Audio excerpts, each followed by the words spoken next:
جب کچھ بھی پاس نہ رہا تو بیوی صاحبہ مزدوری کرتی اور آدھی مزدوری تندرستی کے لیے صدقہ کرتی اور آدھی مزدوری کا کھانا خرید کر ان کے پاس لے جاتی۔ جب حضرت ایوب کی بیوی مزدوری کے لیے جاتی تھی تو شیطان سرِ راہ کھڑے ہو کر انہیں منع کرتا تھا کہ آپ ایسی حسین جمیل خاتون کس لیے مزدوری کرتی ہیں؟ اپنی جوانی ایسے شخص کی خدمت میں کیوں برباد کرتی ہیں جس پر خدا کا قہر اترا ہے؟ یہاں ایک مصر کا سردار نہایت مالدار اور اختیار والا ہے، میں آپ کا نکاح اس سے کرا دوں گا اور اس طرح آپ کا درجہ بڑھے گا اور آپ کی عزت بھی بڑھے گی۔ حضرت رحمت اس کی باتوں پر کچھ بھی دھیان نہیں دیتی اور رات میں اپنے شوہر سے تمام باتیں کہتی۔ حضرت ایوب فرماتے، تو ہرگز اس کی بات پر نہ جا، وہ ابلیس ہے، وہ بے بنیاد باتیں کرے گا، اس کی باتیں سراسر دھوکہ اور فریب ہے۔ ایک دن شیطان نے طبیب کے بھیس میں آ کر بیوی رحمت سے کہا، اس روگ کا علاج بس سور کا گوشت اور انگور کی شراب ہے، اس کے سوا کسی چیز سے تمہارا شوہر تندرست نہیں ہو سکے گا۔ بی بی صاحبہ تندرستی کے لالچ میں مزدوری کر کے دونوں چیزیں لے کر حضرت ایوب کے پاس حاضر ہوئی اور کہا، یہ دوا ایک طبیب نے بتائی ہے۔ حضرت ایوب کو غصہ آیا اور فرمایا، کیا میں نے تجھ سے نہیں کہا تھا کہ وہ شیطان ہے؟ کیا تجھے خبر نہیں تھی کہ پیغمبروں پر یہ چیزیں حرام ہیں؟ اگر میں اچھا ہو جاؤں گا تو اس کے بدلے میں تمہیں 100 لکڑیاں ماروں گا۔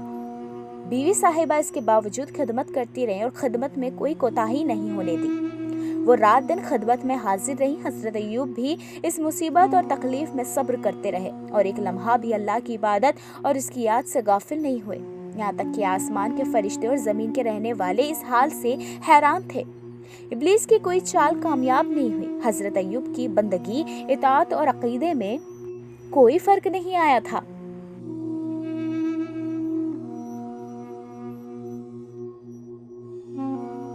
شیطان کے ذریعے کچھ زیادہ ہی کوششوں کو انجام دیا گیا ہے۔ تو چلیے اب دیکھتے ہیں کہ شیطان نے اور کیسی چالیں چلی آپ بی بی رحمت کے ساتھ، کیونکہ بے شک ابھی تک اسے مایوسی کے علاوہ کچھ حاصل ہی نہیں ہوا ہے۔ اور پھر جب حضرت ایوب علیہ السلام نے اللہ سے دعا کی کہ یا ربی مجھے بیماری لگ گئی اور بے شک تو رحمان ہے، اور اس پر کیا ہوا دیکھتے ہیں اس پروگرام میں۔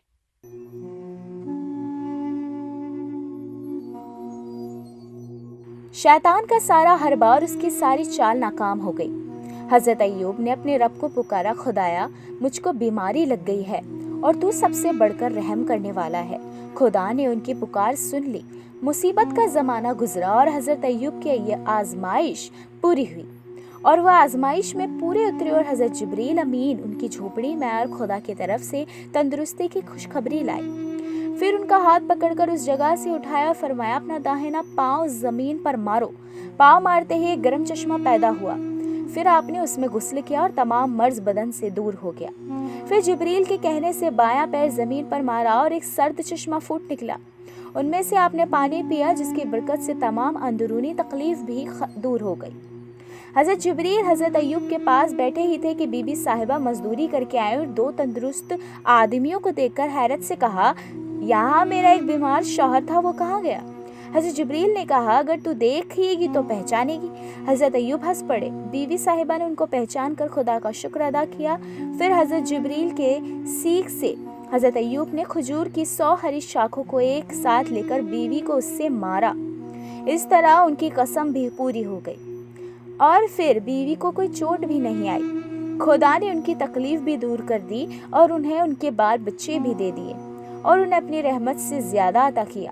تندرستی ملنے کے بعد حضرت ایوب علیہ السلام روم والوں کے طرف گئے تاکہ وہ خدا کی دعوت دے سکیں اور انہیں سچے دین کی طرف بلائیں۔ اسی ملک میں حضرت ایوب کا بھی انتقال ہوا۔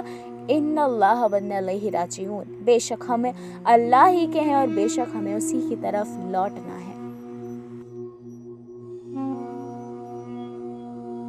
ایک بہترین صبر کی داستان، ایک بہترین صبر کا قصہ، یہ ایک بہت ہی زیادہ اچھی علامت ہمیں حضرت ایوب علیہ السلام کی زندگی کو دیکھ کر دیکھی جا رہی ہے۔ ہمیں صبر اگر اختیار کرنا ہے تو مولا حسین کے صبر کو بھی یاد کریں اور حضرت ایوب بھی۔ ویسے تو تمام نبی اکرام نے صبر کی داستان کو پورا واضح کیا ہے، ہر کسی نے صبر کو پوری طرح سے مکمل اپنی زندگی میں لیا ہے۔ ہم مومنوں کے لیے بھی بہتر ہوگا کہ ہم بھی صبر کریں، بے شک اللہ صبر کرنے والوں کے ساتھ ہے۔ فی الحال میں لوں گی آپ سے اجازت. ملک اور غیر ملک کی تمام بہترین خبریں دیکھیے صرف تسنیم ٹی وی پر. اللہ حافظ.